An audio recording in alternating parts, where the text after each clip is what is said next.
Hello guys, good morning dito at good evening dyan. Eto, syempre, ang sarap ng tulog natin at kakagising lang natin, ano? Sino ba naman ang hindi sasarap ang tulog, ano? Parang ang pakiramdam ko, deep sleep, no? Deep sleep na pagkahaba-haba ang tulog ko ngayon, eh. At nananaginip ako para akong hinihili. Sino ba naman ang hindi matutulog na masarap?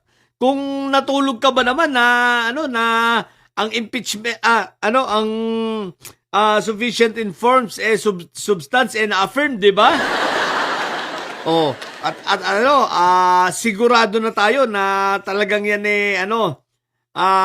bagamat hindi pa nangyayari ang buton sa plenaryo, sigurado na halos tayo na talagang aakyat yan sa Senado at yan ay magiging articles of impeachment. At yan ang mga pag-uusapan natin ngayon kasama itong nasa taas ang pagdedemanda nito si Inday Sayad kay Ramil Madriaga. Kay Karamil.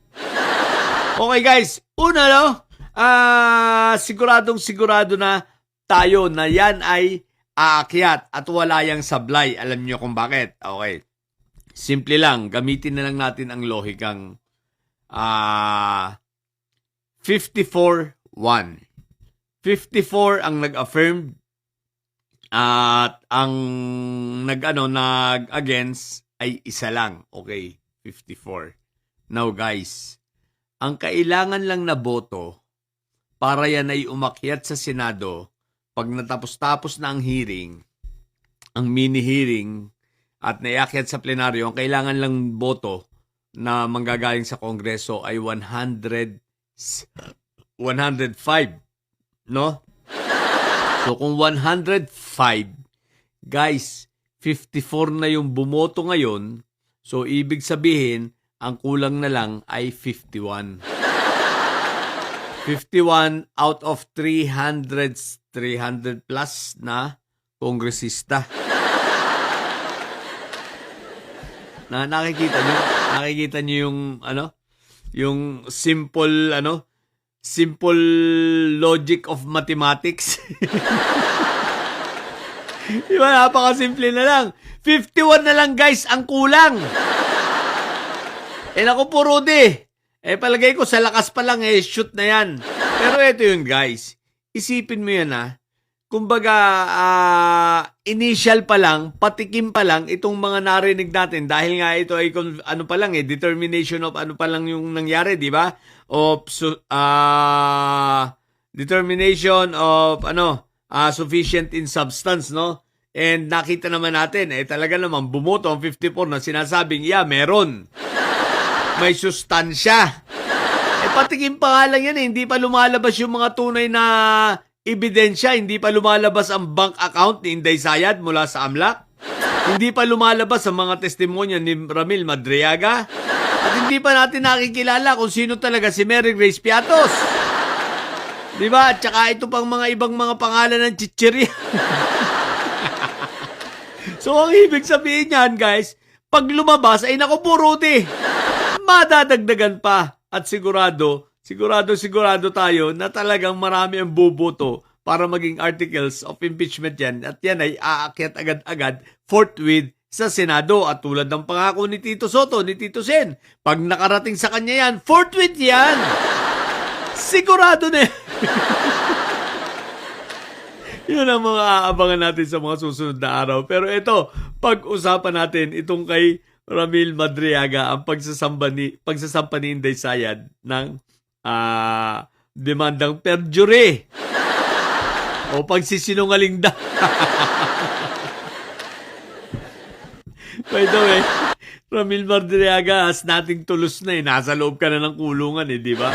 Pero bakit niya naman gagawin yung perjury? Anyway, perjury, napakahinang demanda nito ni Sayad sa totoo lang, no? Hindi niya kayang patunayan yan because sa mangyayaring mga impeachment na yan, lalo pa siyang malulubog at yung perjury niyang isinasampa, yun na mismo ang magiging depensa ni Ramil Madriaga na sasabihin niya, hindi ako nagsisinungaling, kita niyo naman. Diba? Ang bobo talaga ni Sayad. Anyway, out of frustrations guys. Kasi ganito yan. Kung natatandaan nyo, December pa lang, nagko-content na kami about sa mga plano nitong plano ni Inday Sayad na patahimikin itong si Ramil Madriaga, no? Si Caramil na nung una, diplomasya ang ginagamit, kunwari, paaralin ng anak, dinalaw pa nga, di ba? Last December pa yon. Pero, hindi talaga nagkaari dahil, kudos ha. Salamat sa iyo, Caramil. Dahil si Caramil Madriaga ay talagang may paninindigan, di ba? Naninindigan na talagang mali si Sayad at naninindigan na talagang ipaglalabanan niya kung ano yung tama, di ba? Ngayon, hindi nagkaigi ang mga diskarte nitong sila Sayad. So, may mga, may mga attempt rin na, i-assassinate itong si Madriaga sa loob, no? Through Tebes, okay? Kaya lang, hindi rin magkaigi. In short, sablay. Now, out of frustrations, to intimidate itong si Ramil Madriaga, nakita niyo yung timing? Itiniming ngayon ang demand, kahapon dyan, kagabi dyan, kahapon dyan, ang demandang ginawa, di ba? Teka, gabi lang dyan, di ba? O kanina lang, di ba? Ngayong araw na ito, nalilito tuloy ako. O, di ba? Ngayong araw na ito, ginawa ang demanda nitong pagdidemanda nitong si Inday Sayad habang may hearing, o habang before mag-hearing ang Committee on Justice. This is very clear, aside from timing, tinatiming nila na parang para makaagaw ng attention, maliwanag naman liwanag na ini-intimidate nila itong si Ramil Madriaga. Akala naman nila si Caramil ay mai-intimidate pa. Katulad lang sinabi ko kanina, wala na. He has nothing to lose, guys. Wala na, nakakulong ka na eh. At yung pagkakakulugin mo yan, pagkakapahirap mo dyan sa loob ng kulungan, ay kagagawan nitong sila Sayad. At the same time, di tama lang. At si Caramil ay talagang nakonsensya na ilalabas niya kung ano yung totoo. So ngayon guys, ito tulad ng sinabi ko noon, ito kasi yung kinatatakutan ni Sayad at takot na takot sila sa mga magiging testimonya nitong si Ramil Madriaga dahil swak talaga sila. So, ini-intimidate ni Sayad, no? Isipin mo bakit niya ginawa ito? Wala na eh. Out of frustrations talaga. Talagang hindi na alam ni Sayad at ng magkakapatid kung ano ang gagawin nila. Laglag na eh. Kagaya nito, itong nangyaring boto, 54-1, yan ay pagpapatunay na wala na talaga halos kaalyado si Sayad.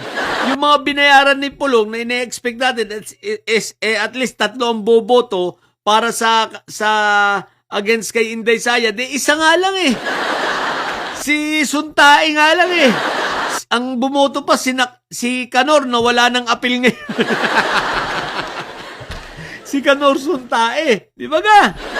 So, wala na frustrations na itong nangyayari kila Sayad at ini-intimidate na lang itong si Caramil. Pero hindi niya may intimidate yan. Sablay na naman siya dyan.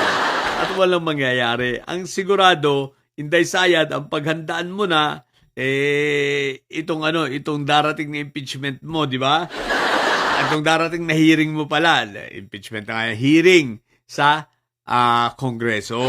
At yung iyong mga bank accounts at ang iyong mga salin, di ba? At ilabas mo na rin si Mary Grace Piatos mo. At tingnan natin, higit sa lahat, pasinungalingan mo na lang kung hindi totoo ang mga magiging testimonya ni Caramil. Okay? So anyway guys, pagpatuloy lang natin ipag-pray si Caramil ang kanyang safety dahil talagang hindi nawawala ang banta sa kanyang buhay up to now. Okay? So yun! Shout out nga pala sa mga didilis dyan na namamayat na dahil natuyuan na ng luha. Shout out sa inyo. Okay? Manatili kayong mga bobo at may Sayad. Ang tatay nyo ay karton.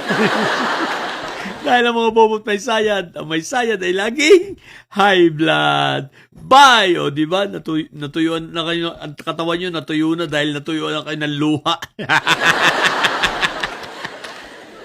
Bye!